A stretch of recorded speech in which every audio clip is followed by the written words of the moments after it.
This is Skyline Cable 12, your community channel. Nous sommes votre station communautaire, Skyline Câble 12.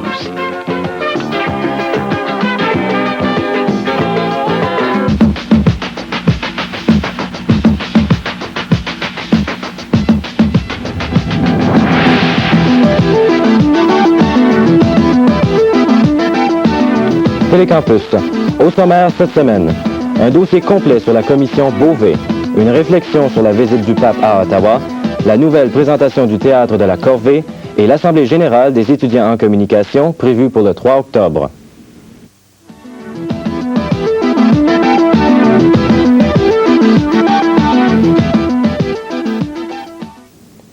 Bonsoir à tous et bienvenue à cette première de la série 84-85 de Télécampus. Un format un peu changé, vous aurez l'occasion de voir ça au cours de l'émission. Nous passons immédiatement au bulletin de nouvelles avec Jean-Charles Dubé. Merci Bruno. Jeudi soir dernier avait lieu à l'Université d'Ottawa la réunion mensuelle du Grand Conseil. Plusieurs résolutions y ont été adoptées, dont celle de tenir un référendum sur la question de l'implantation d'une semaine d'études durant le semestre d'automne. Une réponse positive et massive de la part des étudiants donnera plus de poids aux démarches de l'exécutif de la Fédération pour qui ce dossier est prioritaire. Nous suivrons donc attentivement les développements de ce dossier. Un sondage se fera prochainement en ce qui concerne le nouveau bar étudiant L'Équinoxe. L'initiative vient de la Fédération qui désire mieux connaître les attentes des étudiants face à ce bar qui leur appartient. Selon Paul Quantini, commissaire aux finances, les intérêts des étudiants se portent merveilleusement bien. Le bar produit des ventes de plus de 2000 $ par jour, au-dessus des prévisions initiales. Enfin, le projet de navette est finalement en marche. Il s'agit d'un autobus qui passe près des résidences universitaires pour se rendre au Superstore Vanier, situé sur la rue McArthur. Ce service gratuit est offert à tous les étudiants de l'Université d'Ottawa les jeudis de 15 à 18 heures à chaque demi-heure. Il s'agit pour en profiter de présenter sa carte étudiante. Voyons maintenant un reportage de Marc Tessier qui s'intéressait à la visite papale. Une foule de nombreux fidèles et curieux se pressait la semaine dernière pour voir défiler sur le canal Rideau sa sainteté le pape Jean-Paul II. Pour certains d'entre nous, ce passage fut l'occasion de remettre en question sa foi. Pour d'autres, sa visite n'a pas ou a très peu soulevé d'intérêt. La visite du pape a-t-elle soulevé chez vous un vent de renouveau ou de changement? L'équipe de Télécampus s'est posé la question et a rencontré quelques étudiants dans le but d'en apprendre un peu plus sur le sujet. Est-ce que la venue du pape a provoqué chez toi des changements? Est-ce que ça a changé quelque chose dans ta vie? Souvent, dans mon milieu, je trouve ça difficile de m'affirmer comme croyant. Puis je pense qu'après avoir vu ce pape qui traite de propos aussi sérieux, j'ai beaucoup moins honte de m'affirmer comme croyant. Ben, je suis pas allée le voir, mais je l'ai vu, tu sais, quand j'attendais l'autobus a été obligé d'arrêter. Je suis descendue, là, mais comme tel, je me serais pas déplacée autrement. Malheureusement, non. J'ai pas pu me rendre à la visite. Oui, je suis allé au bord du canal quand il a passé. Il a passé très rapidement, d'ailleurs. Est-ce que sa venue, les propos qu'il a tenus, est-ce que ça a changé quelque chose, la façon de voir le monde? Est-ce que ça a changé quelque chose pour toi? Non, absolument rien. Pour moi, c'était un spectacle. J'ai suivi à la foule, mais j'ai trouvé ça absurde quand même, parce qu'une fois qu'il est passé, tu te demandes ce que tu fais au bord du canal. Puis, donc, le pape n'aura pas eu d'influence sur ma vie. Puis, malgré que j'ai du respect pour lui, il croit en ses valeurs, mais il reste que ça ne changera rien à ma vie, ce qu'il a dit ici durant son voyage au Canada. Est-ce que ça t'a changé, toi? Bien, le fait que j'ose davantage de m'impliquer dans divers groupes et d'en parler à mes camarades, ça fait une différence. Toutefois, je respecte le cheminement des autres. Alors, mais j'ai pas peur de, moi, m'afficher comme chrétien. La venue du pape n'aura donc pas converti de nombreux fidèles, mais sensibiliser les étudiants à un message de paix et d'amour qui, lui, est universel. C'était Marthe Tessier pour Télécampus.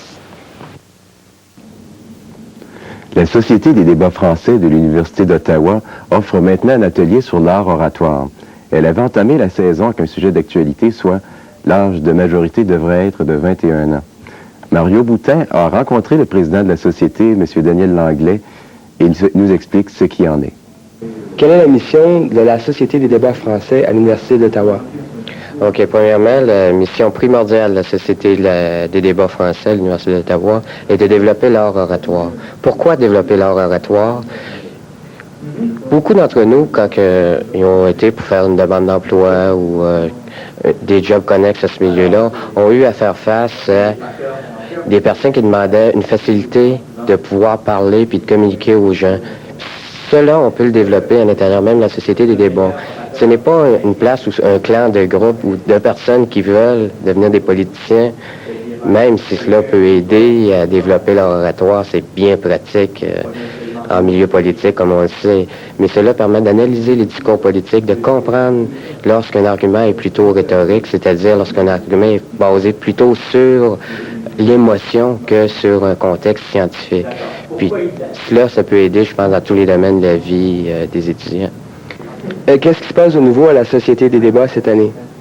OK. De nouveau, à la Société des débats, ce qu'il y a de plus par rapport aux autres années, c'est qu'on offre un cours aux étudiants qui sont membres de la Société des débats ou qui veulent tout simplement, en étant membres de l'Université d'Ottawa, suivre un programme qui va lui permettre de comprendre qu'est-ce que c'est la parole publique. C'est un cours de parole publique. Puis ça, c'est un cours entièrement gratuit qui se donne entre 5h et 5h30. Suit à cela des débats. Une personne peut tout simplement faire partie soit des débats, soit du cours ou les deux à la fois. Donc, si je suis libre entre 5h et 5h30 seulement, c'est pas grave, on peut assister au cours de parole publique. D'accord. Est-ce que c'est important, puis là j'aimerais avoir le point de vue de quelqu'un, est-ce que c'est important de connaître son propre texte, de l'avoir écrit soi-même, ou bien est-ce que vous croyez que c'est possible pour un bon orateur de suivre le texte écrit par quelqu'un d'autre?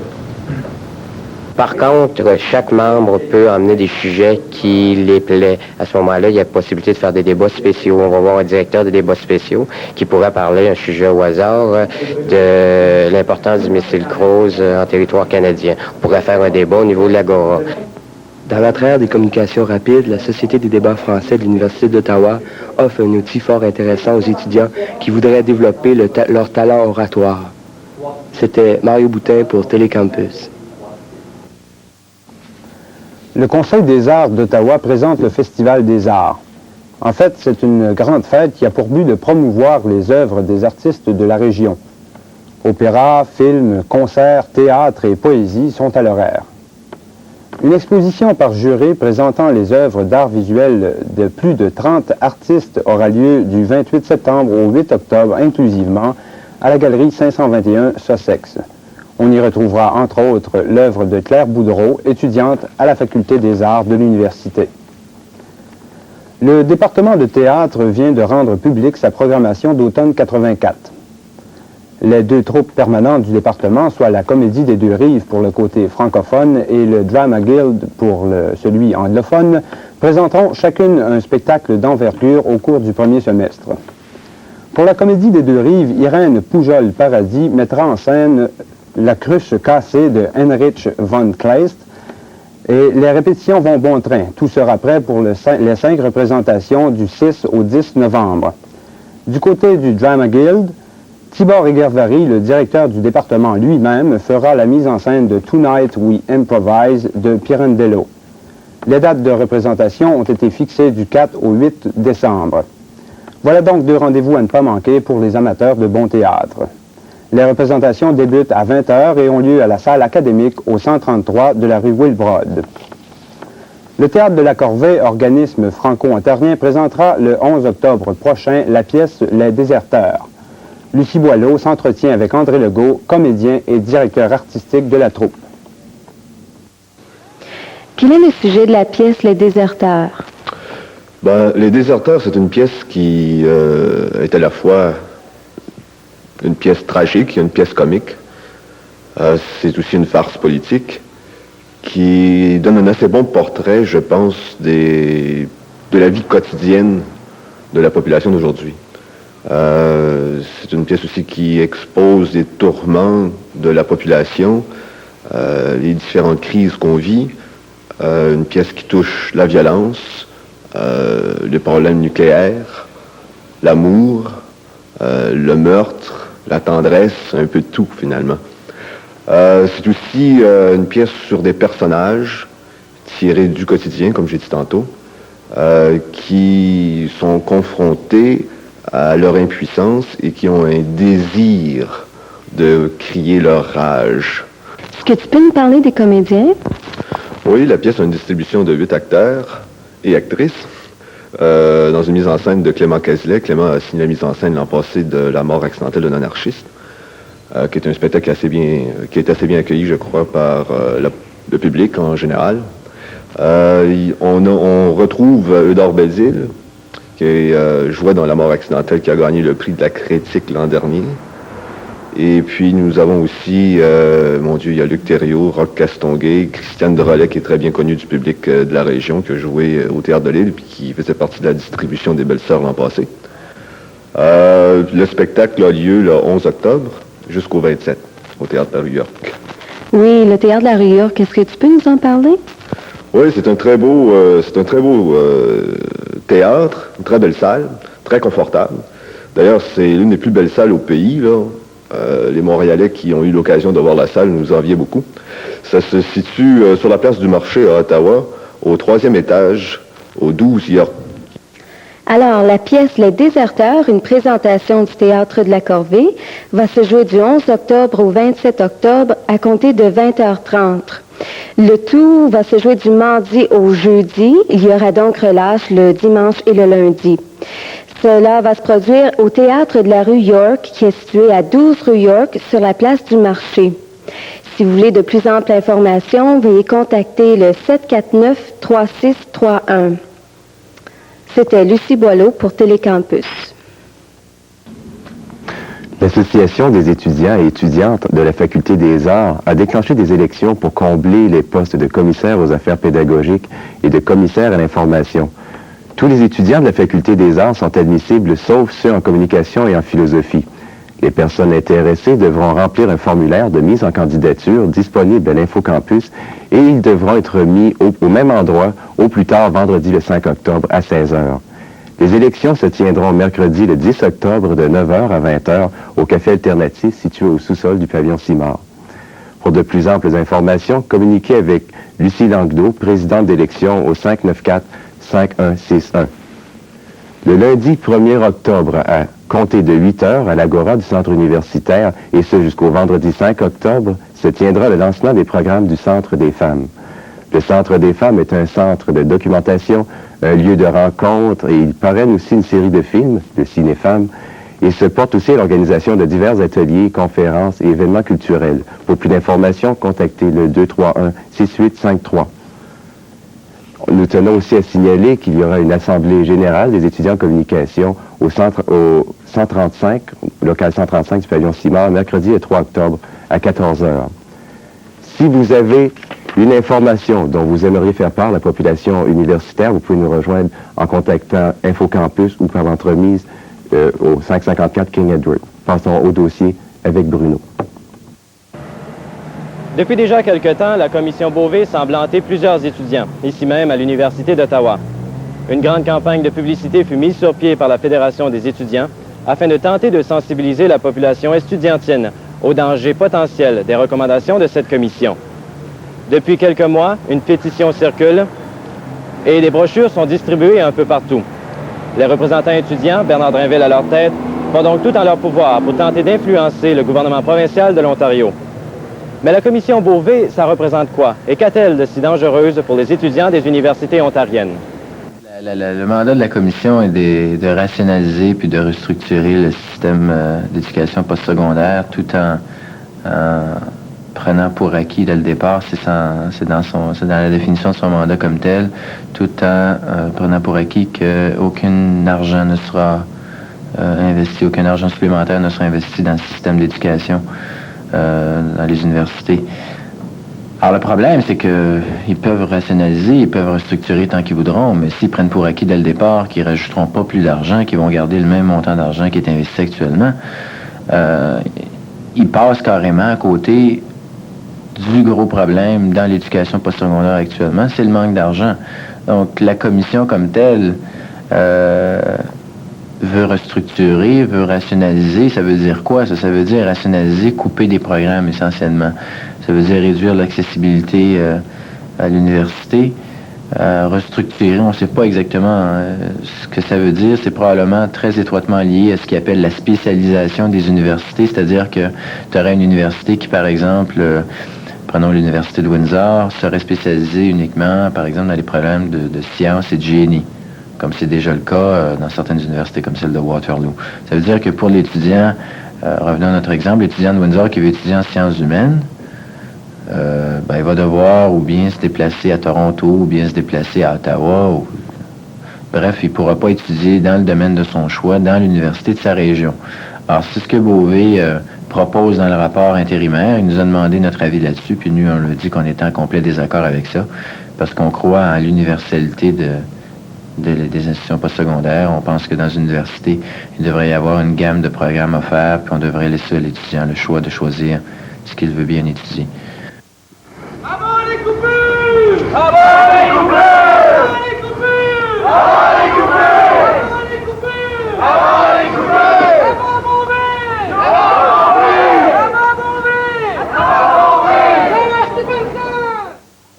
Tous ces étudiants derrière moi ont décidé de répondre à l'invitation de la Fédération des étudiants.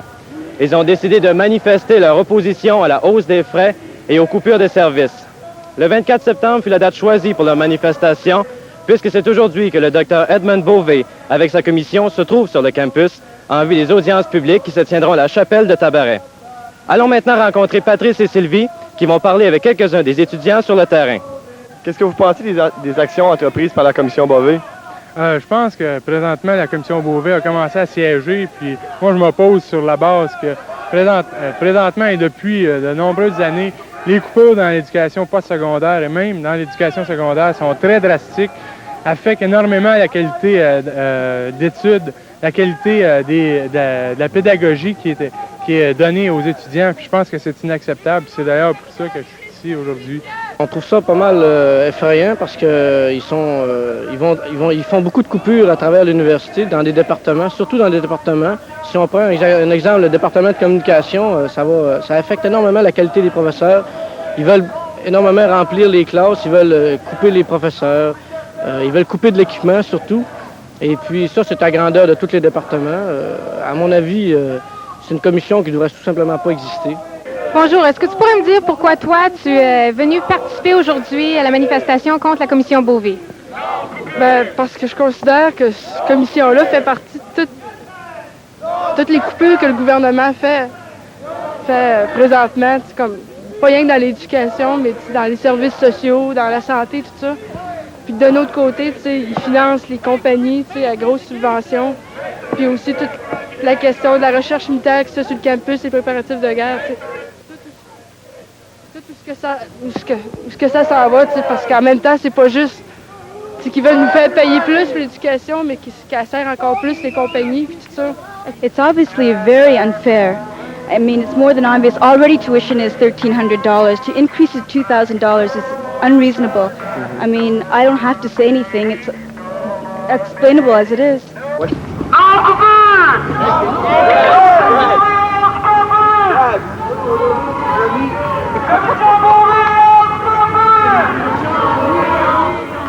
Première chose, sur la question des frais de scolarité, on a demandé qu'à court terme, les frais de scolarité soient gelés, au point où ils en sont là. Et à long terme, ce qu'on veut, c'est l'abolition des frais de scolarité. Le deuxième point qu'on a amené, c'est la question de l'aide financière. De plus en plus, au cours des 4 dernières années, le pourcentage de bourses par rapport aux prêts a diminué de 13% dans les programmes de OSAP. Alors, ce qu'on dit, nous, c'est que plutôt que de se diriger dans cette direction-là, on devrait prendre un sens contraire et favoriser de plus en plus un programme essentiellement constitué de bourses. Troisième point qu'on a soulevé, qui est assez important, on a donné une espèce de compte-rendu à Beauvais des problèmes qu'on doit subir actuellement à l'université à cause justement du sous-financement. Et on a donné quelques exemples comme celui que le doyen de la Faculté des Arts nous a donné 2 mois passés, qui me disait dans l'école de traduction, l'hiver passé, il y a un radiateur qui a sauté parce que c'était trop froid dans la pièce. Le radiateur ne parvenait pas à chauffer la pièce, évidemment. il va falloir ce genre de choses-là, des édifices qui sont mal isolés ou qui tombent en pièces littéralement. C'est un problème qui est dû justement au manque d'argent, parce que si on avait de l'argent pour avoir des édifices qui se tiennent debout. On a également soulevé la question des classes surchargées, de plus en plus d'étudiants qui sont assis par terre dans les cours. La question également de la garderie. Donc, c'est le genre d'exemple qu'on a soulevé pour justement sensibiliser Beauvais au fait que déjà on a un gros problème, puis tout ce qui risque d'arriver s'ils proposent de rationaliser, de restructurer, c'est qu'on a encore plus de problèmes de ce genre-là. La dernière question qu'on a abordée, puis c'est une question qui est très importante, c'est la question de l'éducation pour les francophones en Ontario. Ce qu'on a proposé, nous, c'est on a appuyé le projet de Direction Jeunesse, qui est un organisme franco-ontarien qui travaille avec les étudiants du postsecondaire. Et puis essentiellement, ce projet-là, c'est un réseau d'universités francophones qui serait constitué de l'Université d'Ottawa, l'Université Laurentienne, Hearst et puis Glendon. Et essentiellement, ce qu'on propose, c'est que les 4 recteurs ou les 4 présidents de ces 4 universités-là se rencontrent et ni plus ni moins étudie la viabilité d'un réseau comme celui-là, dans lequel les programmes de sciences, de génie, également les programmes dans sciences de la santé, médecine, des choses comme ça, seraient offerts aux francophones. Actuellement, en Ontario, les francophones il est impossible pour les francophones d'étudier en sciences et génie dans des programmes comme ceux-là, qui sont des programmes d'avenir. Dr. Bove, could you describe for us the general reaction you had throughout the consultations throughout the province of Ontario? We've been having very constructive and objective contributions from the universities, from the student federations, from the faculty associations, chambers of commerce. We've even had mayors appear before us, the mayor of Windsor, the mayor of Thunder Bay. And everyone is in my view, making a very worthwhile contribution to our deliberations. You see, we are not starting to write our report or forming any conclusions till we complete our hearings, which will be completed a week today. And what did you think of the Students' Federation presentation today? I thought it was a very well-prepared one. They had information in there that I don't think any of us had seen before. We might have known that it could be obtained with a little research, but I commend the students for the trouble they went to in developing the numbers and the position that they extended. Essentiellement, je pense que la Commission Beauvais, ce que nous avons fait, c'est de leur rappeler que le problème réel n'est pas un de structure, mais que le problème réel est celui du sous-financement dont font preuve les universités, dont les universités ont été les récipiendaires depuis un certain nombre d'années du gouvernement de l'Ontario. Je pense que c'est ça qui est le fond du problème, que toutes les restructurations que l'on voudra bien faire, ça pourrait peut-être améliorer certaines choses, mais qu'en même temps, je pense qu'il ne faut pas se faire d'illusions. Comme résultat final, ça voudrait dire moins de services, moins de professeurs, moins d'étudiants. Ça ne peut pas vouloir dire d'autre chose si le sous-financement continue. Très bien. Et la position officielle de l'administration de l'Université d'Ottawa, est-ce que c'est une coupure dans les services ou une augmentation dans le financement?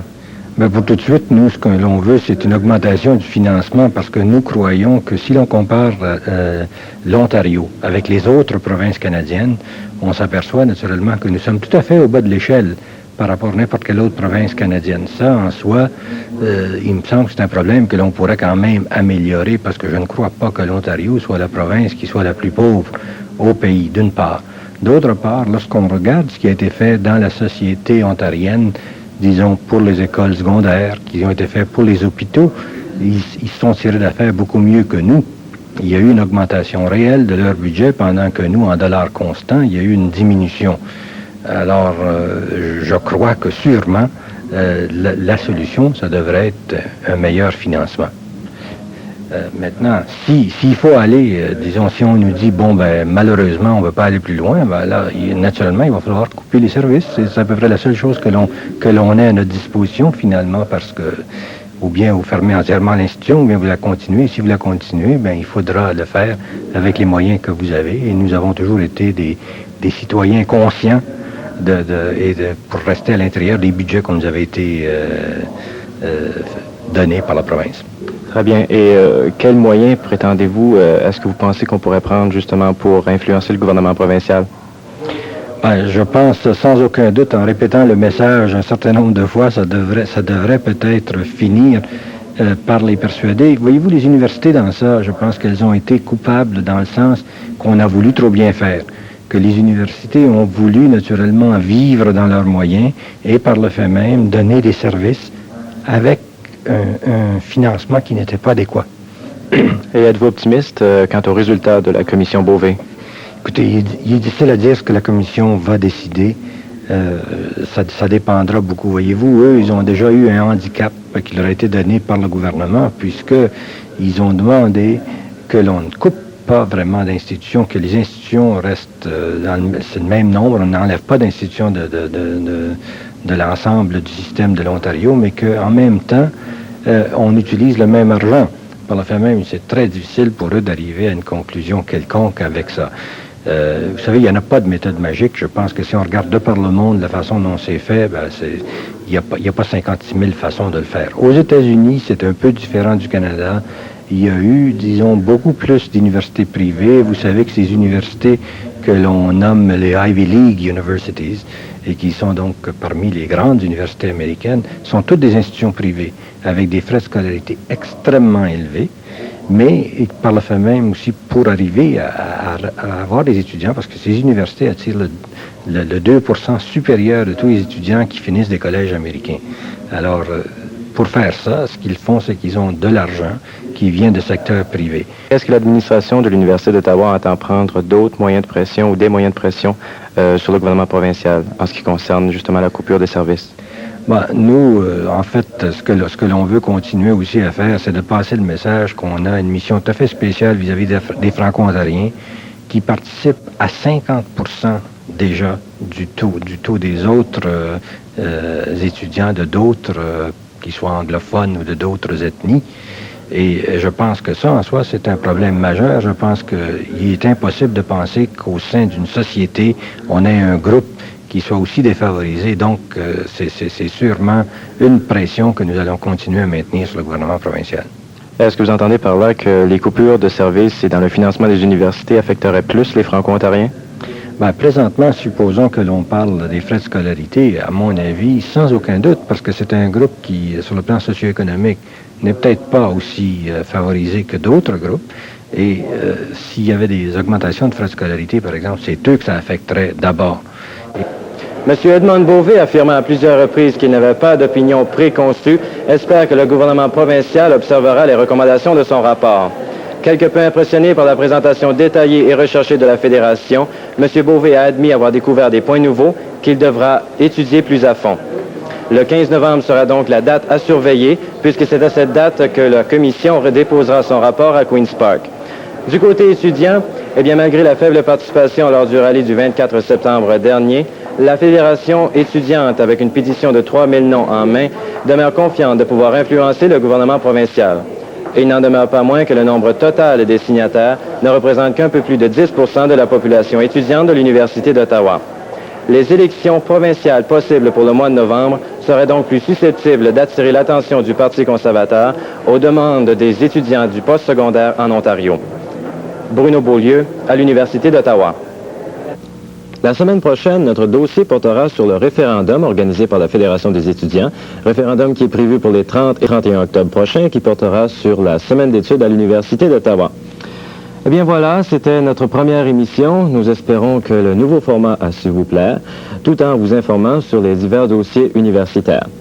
Nous reviendrons la semaine prochaine. Alors d'ici là, toute l'équipe se joint à moi pour vous souhaiter bonsoir.